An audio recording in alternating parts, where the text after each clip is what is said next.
Hai semuanya, perkenalkan nama saya Jessica. Saya dari Universitas Universal, Fakultas Bisnis Program Studi Akuntansi. Nah, pada kesempatan kali ini saya akan membahas sedikit tentang metodologi penelitian saya. Kebetulan saya mengambil topik tentang balance scorecard dan judul yang saya pilih adalah analisis dan perancangan sistem balance scorecard sebagai pengukuran terhadap kinerja pada institusi pendidikan perguruan tinggi.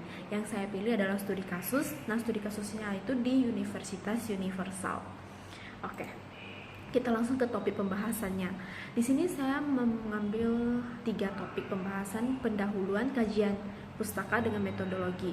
Nah, di pendahuluan ini ada 5 subbabnya, yaitu latar belakang, identifikasi masalah, batasan masalah, rumusan masalah, dan tujuan penelitian.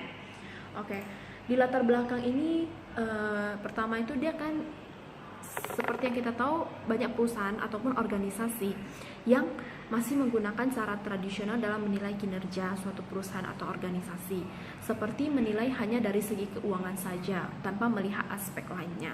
Nah, bukan hanya di perusahaan, tapi di organisasi-organisasi nirlaba lainnya juga seperti itu, hanya menilai dari segi aspek keuangannya doang. Nah, salah satu organisasi yang menjadi perhatian masyarakat adalah perguruan tinggi.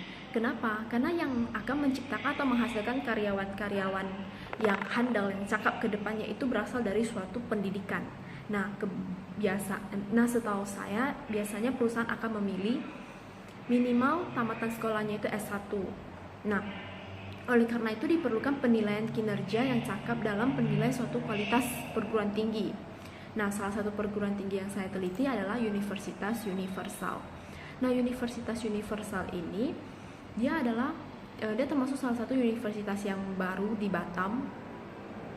Dia didirikan pada tahun 2015. Nah, Universitas Universal ini biasa kita singkat dengan UFIRS. Dia itu sebuah universitas swasta di Kota Batam yang didirikan dengan keputusan Menteri Pendidikan dan Kebudayaan Republik Indonesia nomor 601/E/O/2014. Nah, UFIRS ini dia berada di bawah naungan Yayasan Pancaran Maitri. Yang UFIRS punya visi adalah pada tahun 2045 Universitas Universal menjadi perguruan tinggi terkemuka, memiliki jejaring global, serta memberikan kontribusi dalam menyelesaikan masalah dan tantangan pada tingkat nasional. Itu adalah salah satu visi dari itu adalah visi dari Universitas Universal itu sendiri. Nah, di sini dapat kita lihat kalau Universitas Universal ini selama 5 tahun berdiri, mahasiswa yang dihasilkan itu ada di tahun 2015 sebanyak 92, di tahun 2016 sebanyak 134, dan di tahun 2017 sebanyak 163, di tahun 2018 225, di tahun 2019 itu ada 218. Nah, di sini perubahan jumlah mahasiswa dapat kita lihat bahwa sebenarnya terjadinya perubahan mahasiswa itu bisa terjadi kalau misalnya kita kualitas suatu pendidikan diteliti. Nah, di sini kita tidak boleh hanya meneliti dari aspek keuangan saja, tapi kita harus meneliti dari berbagai aspek. Nah, oleh karena itu Universitas Universal ini masih menggunakan sistem kinerja yang tradisional, di mana hanya melihat dari aspek tertentu saja. Oleh karena itu, saya ingin meneliti lebih lanjut apabila Universitas Universal menggunakan sistem kinerja balance scorecard, apakah dia bisa efisien dalam melakukan sistem balance scorecard tersebut, guna untuk membangun Universitas Universal ke arah yang lebih baik. Nah, dari latar belakang masalah tersebut, kita dapat mengidentifikasi masalah-masalahnya. Misalnya seperti dalam lingkungan bisnis yang kompetitif ini masih banyak perusahaan yang kurang dalam sistem penilaian kinerja.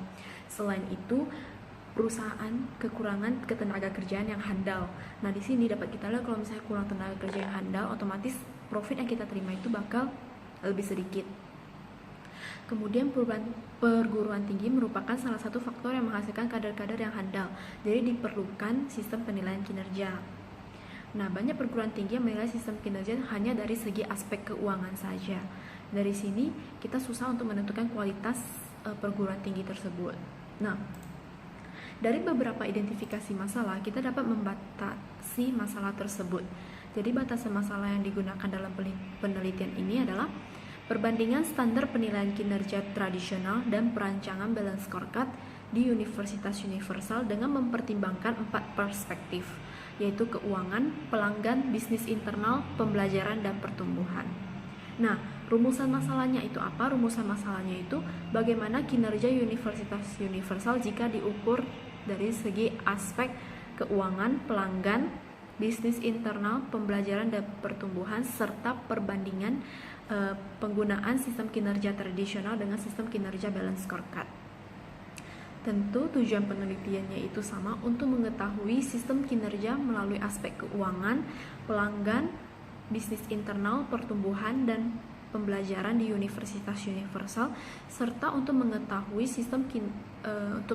perbandingan kinerja sistem tradisional dan sistem balance scorecard di Universitas Universal. Nah, manfaat penelitiannya itu apa? Manfaat penelitiannya itu yaitu memberikan analisis kebutuhan untuk pengukuran kinerja menggunakan balance scorecard di Universitas Universal.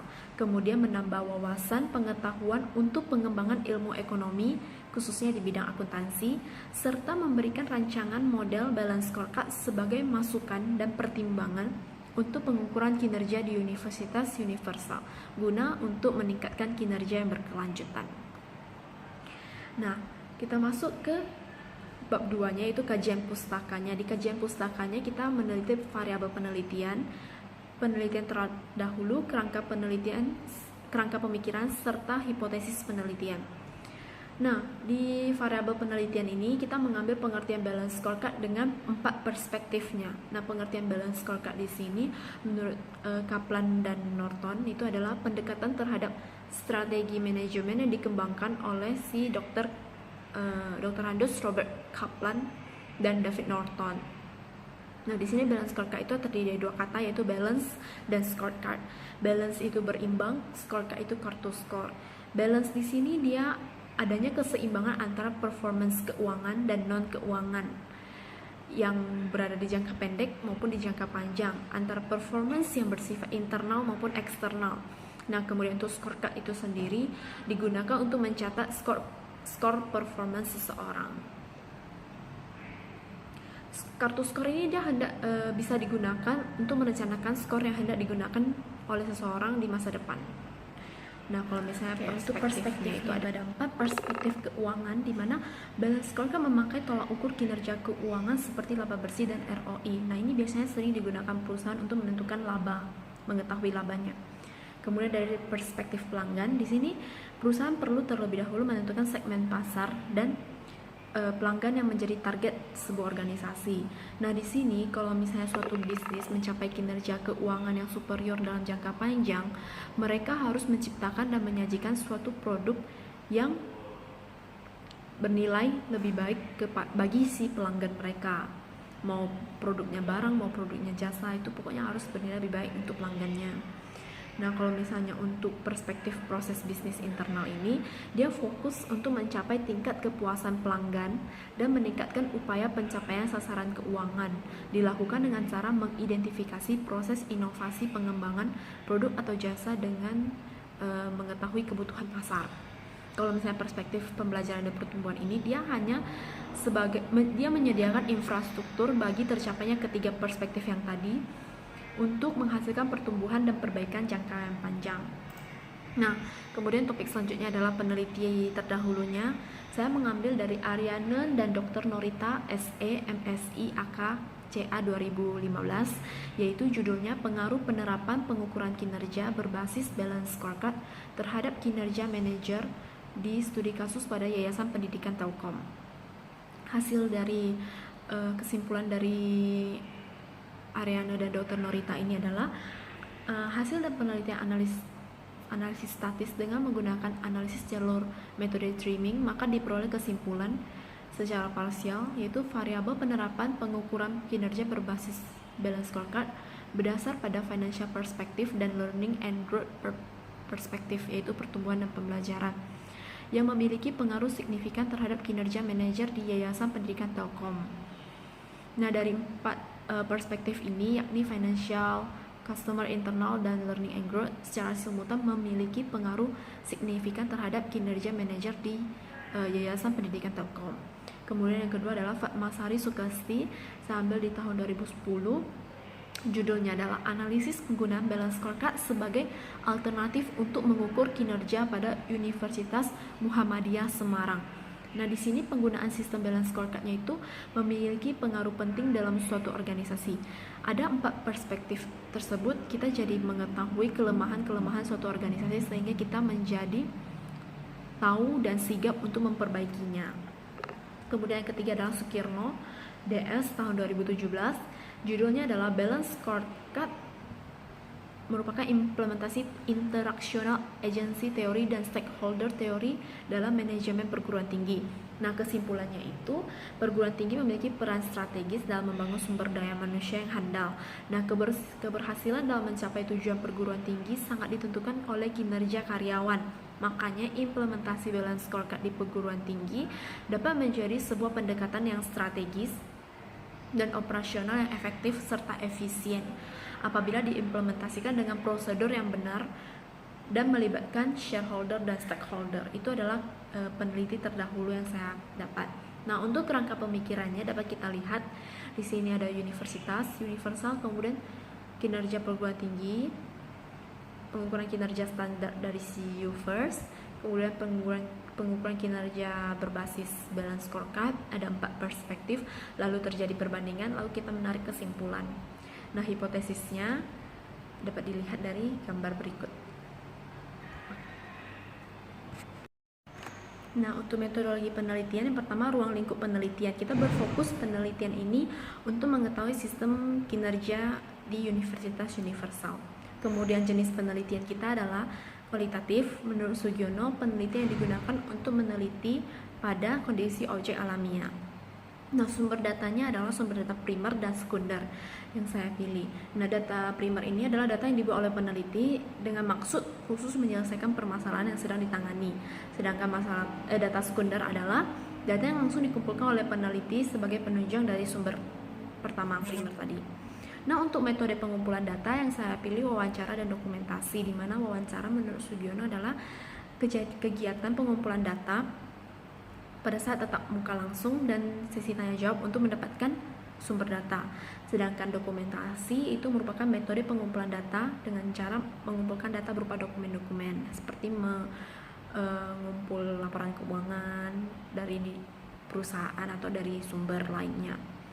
Kemudian metode analisis data. Kita menggunakan metode deskriptif, di mana metode yang digunakan untuk menggambarkan atau menganalisis suatu hasil penelitian, tetapi tidak digunakan untuk membuat kesimpulan yang lebih luas.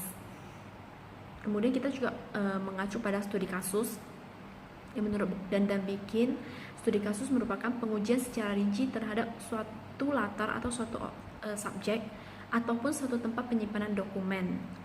Nah, teknik analisis data kita adalah proses mencari, menyusun data secara sistematis melalui hasil wawancara dan dokumentasi, lalu mengorganisasikan data tersebut dan membuat kesimpulan, sehingga mudah dipahami oleh diri kita sendiri maupun orang lain.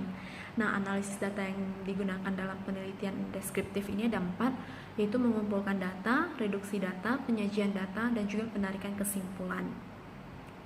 Sekian dari hasil presentasi saya. Jika ada kesalahan dalam segi kata-kata ataupun dalam sikap penyampaian, mohon dimaafkan. Terima kasih.